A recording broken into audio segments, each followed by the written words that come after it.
Hi everybody, today we're doing an oil change on a 2007 Mini Cooper S convertible. Oil changes are super easy on these cars. You really don't need to put these car on jack stands to change the oil if you get one of these. A topsider type oil vacuum device.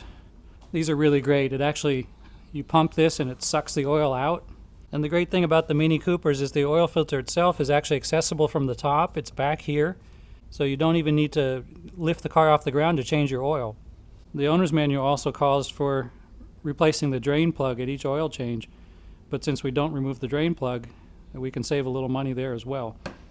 So to use this topside oil changer, you basically just pull the dipstick tube, put the tube from the topsider down the hole, gently push down until it bottoms out, and that means you've hit the bottom of the oil pan.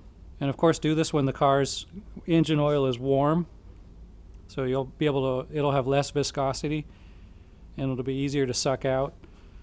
And also it's a little easier to stick the tube down the dipstick tube here when the car is hot, because the plastic will flex a little bit more easily. So the first thing I like to do is loosen the oil filter cap. If you loosen it almost all the way, there's a check valve at the bottom of the oil filter housing which will open up, and that will actually allow oil to drain out of the filter. So if you do that first, let it sit there about 10 minutes. When it's time to take the filter housing off and take out the filter, it won't drip everywhere because most of the oil will have drained back into the oil pan. And it's a 36mm head. I recommend using a 6-point socket like this one right here to avoid rounding off the head on this soft aluminum housing. Just stick it on like that. Then you grab your socket wrench, and it's usually on there pretty tight. You got to push pretty hard. I find having a breaker bar helps crack it initially. There it goes. And we'll go ahead and loosen it up. Okay, so it's on the last thread, and I'll just let it sit there. And in the meantime, I'll go start draining oil out of the oil pan, and I'll come back in about 10 or 15 minutes and this will be pretty dry. And once you've got the tube in all the way, you just simply start pumping. About 7 or 8 pumps gets the oil flow going, and that's all there is to it. The other thing I like about this design is it has these marks along the side. Each of these is equal to 1 liter. So you know exactly how much oil you're taking out of your car. I've actually taken off the oil drain plug a couple of times just to see how much oil comes out after we're done. And I'm pretty amazed that it's really only a few drops, which means that this method is just as good as draining using the drain plug. I can hear it now starting to suck air, so I like to just wiggle the tube around a little bit to make sure I've got everything. Alright, so we've drained out about 4.9 liters. That means this car was full, or even maybe just a little bit overfilled. It's been a few minutes now, so we'll go ahead and finish removing the oil filter housing.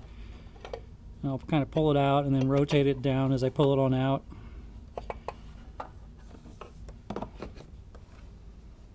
And you can see pretty much almost all the oil has drained out. So it looks like we're pretty much mess free, just one little drop there. I'll wipe that up with a towel. The new filter will always come with an O-ring. So when changing the filter, be sure to always also replace this O-ring. You can see it's gotten pretty flat. So I just take a pick and then pry it on out of there. So be sure to get the new O-ring oiled up.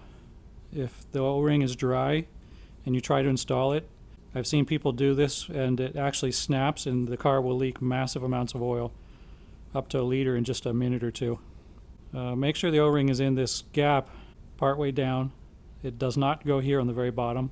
That will cause giant amounts of oil leakage as well.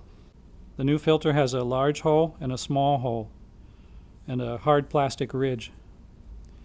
The large hole goes towards the bottom. Just press until it goes in all the way. Make sure it's centered. Then we'll put it back into the hole here and then turn and press, and it'll start to go back onto the threads. It might be a little tough at first because of that oil seal, and once you can't hand tight anymore, get your socket on there and start running it on down. And sometimes it's quicker to turn the socket upside down and kind of work from the inside.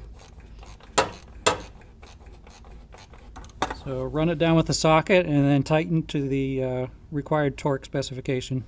Then we just start pouring the new oil in. The other good thing about this method is you don't have to worry about forgetting to put the drain plug back in. So I'll stop at about 4.7 liters. Now I'll run the car. I'll let oil get into the oil filter, and then I'll let it drain back down into the oil pan and check using the dipstick. And it looks like we're spot on. We got exactly full on the mark, 4.7 liters. So that's all there is to it. You can save a lot of money by changing your own oil and have fun doing it too. Thanks for watching. Bye-bye.